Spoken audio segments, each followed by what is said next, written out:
Ito na nga pala yung salamin ko, yung anti-radiation glass, guys. Ito nga pala yung pinalitan ko na kasi yung old ko. Kaya ito na ating ngayong new. Old ko, guys, na nasira, guys. Ayan.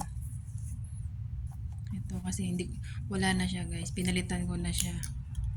So ito na ating yung old. Maganda pa siya, guys, kaso wala na, hindi na siya maibalik, guys. Kaya ayan na siya. Pinalitan na natin siya ng bago. Ito na nga pala ang ating bagong sunglass. Try on natin siya, guys. O, diba? Wow, ang ganda, guys. Blue siya, o, diba? Mas maganda to. Kaysa yung old ko dati na. Tapos yung lagay niya is purple. Plastic na nag-drag na siya, guys. Agad, kala ko nasira na. So, mas maganda to kasi matigas. Ayan. Meron siyang ano.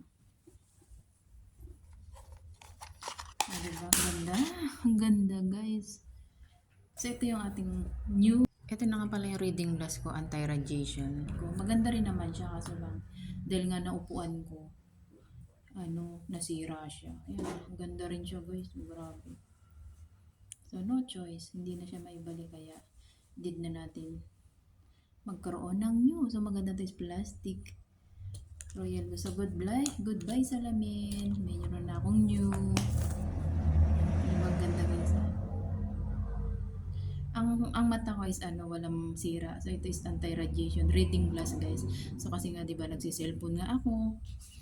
Kaya need natin to. Shout out Sir David. Look my new eyeglasses. Lagay ba sa akin?